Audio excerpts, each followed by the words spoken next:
been watching for any length of time, you know I'm pretty excited about any opportunity to do stuff with the kids, especially the teenagers as they start learning some life lessons. So recently Wayne got pulled over for having a headlight out, and it was a great opportunity to teach him how to change it.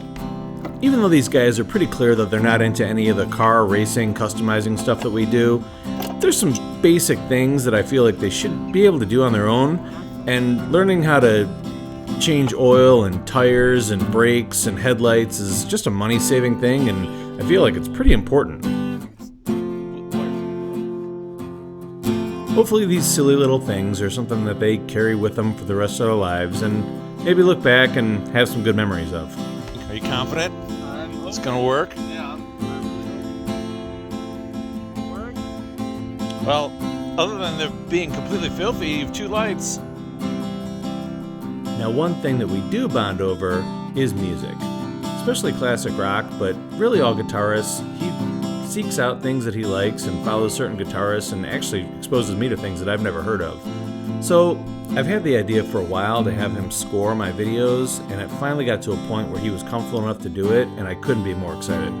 So everything that you're hearing in this track for the whole video was composed completely by him, watching along and strumming his guitar. It gets to like the, But just kind of follow along.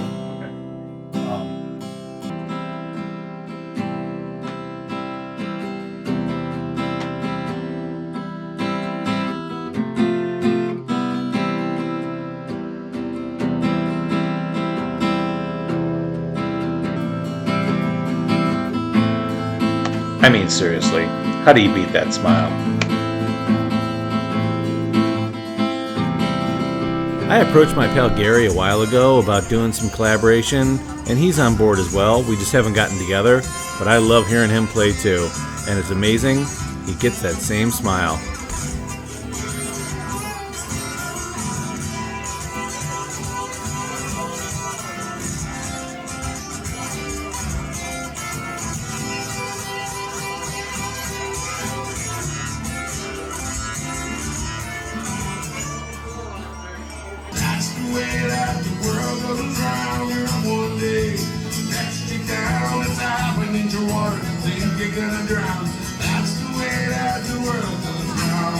I'm really fortunate to have such talented friends that are so supportive, and when I need something a little bit harder, I can always rely on Punching Moses.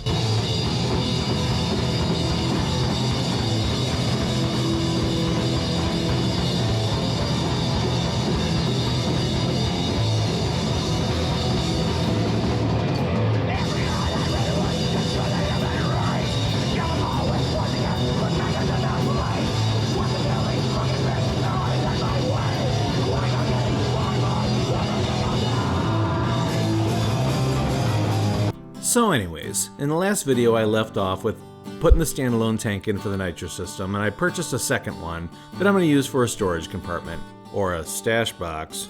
Along with the name getting longer every year, the Summit Racing IX Center Piston Powered Autorama gets later and later every year, and this year it butted up with racing season being a weekend away, so getting ready for the show also meant getting ready for the race season. The underneath of the hood of the van was never really finished, but it never really mattered because I just used the doghouse to show the motor off at shows, but putting the standalone tank in there finally forced me to do something underneath there. I've been planning on making an air scoop, but I didn't want a sealed box because I just didn't want to clutter up the engine compartment too much, and I'm hoping this one works. With the show only a few weeks away, I got this stupid idea to have the intake manifold and valve covers powder coated.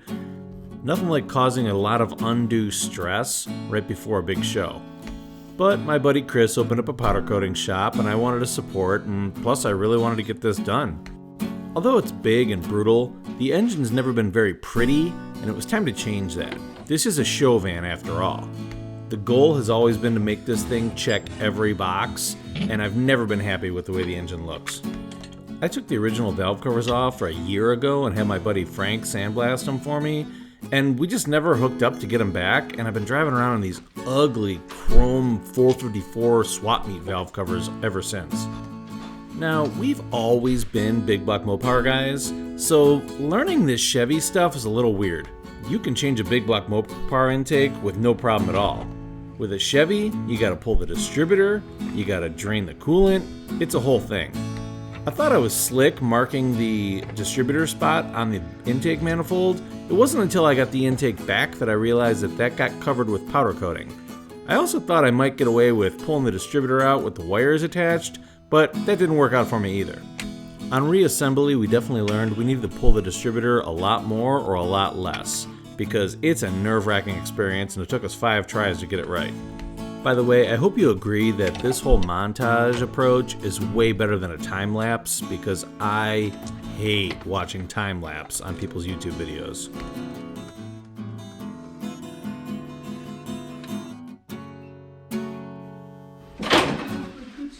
So I guess I gotta pull the bottom hose and drain the whole block, huh? Why is that?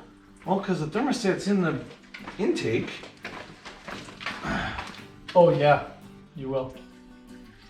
Ours is the water pump. I know. I didn't think about it. That's what I was doing. Like I said, big block Mopar guys.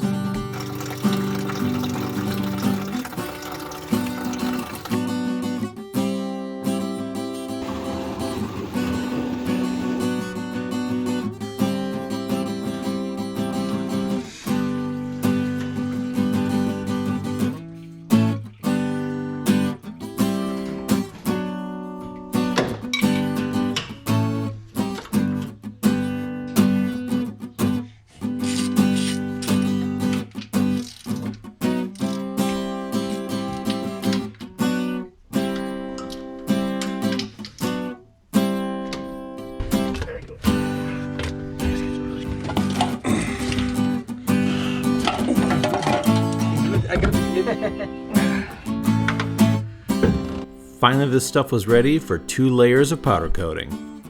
Another thing I've always hated is this functional but ugly channeling that we used on the shifter, and I had had an idea for a while on how to make this with cup holders. I told it to Dad, he cut everything out, sanded it down, and I found these at Mark's on clearance. I had always envisioned these aluminum or stainless tumblers, and when I saw these I realized they're only $3, and I bet that coating will come off pretty easy.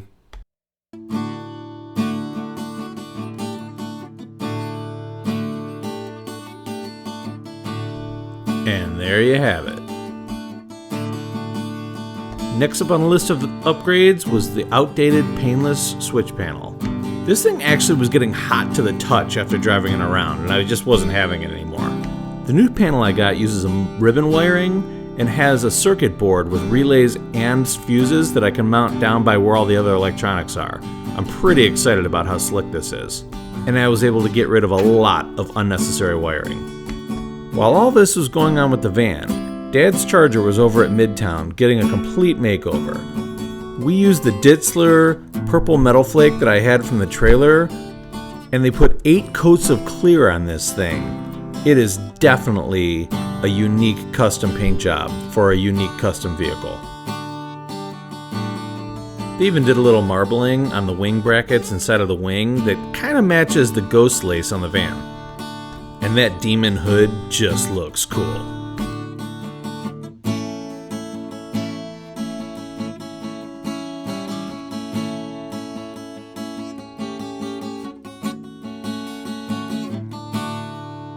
Chris named his company Trap House Powder, and I could care less about the amenities and surroundings when the product is this good. I was half tempted to have him stop with the chrome, but this candy metallic red matches the paint spot on, and it is amazing.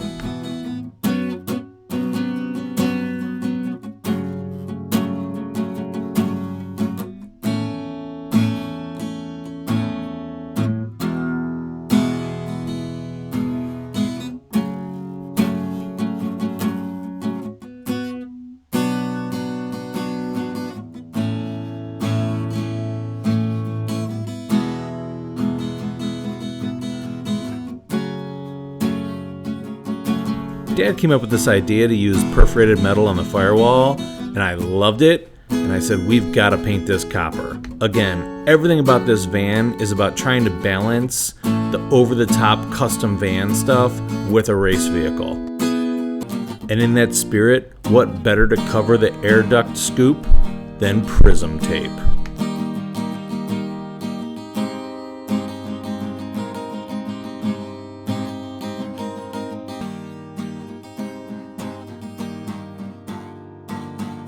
This is definitely the first Autorama we can remember that we were able to wash our vehicles outside before the show.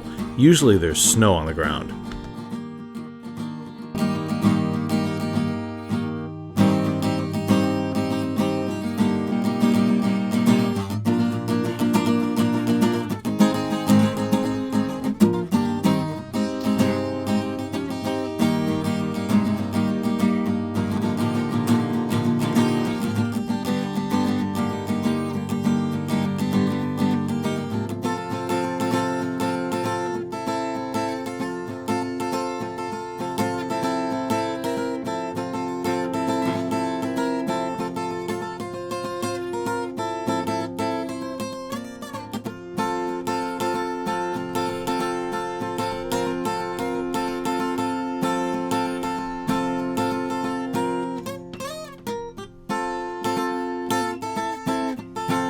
Honestly, it was so nice out I could have driven the van to the IX Center, but I just didn't want any extra hassles.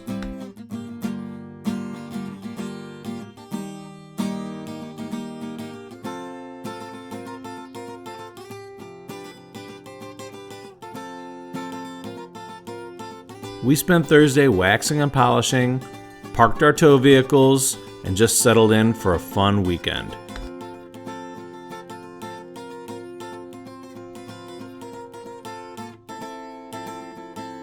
The kids usually only come for one day, so I always try to make sure that we do all the fun stuff so they have good memories of it. When I was a kid, I was just excited to see the Batmobile and the General Lee and Daisy Duke, but these guys, not so much. We had this idea for a Cleveland Street Racing Museum display at the 2020 Autorama, but that one got canceled. So we've been collecting stories and photos, and it was really cool to be able to display it. It got great reception, and we had a crowd of old street racers around our display the whole weekend swapping stories. It was really cool, and exactly what we wanted. And would you believe it? We found this cool flamed hot rod guitar at the swap meet area.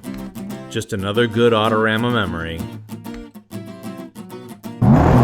You gotta make Autorama memories.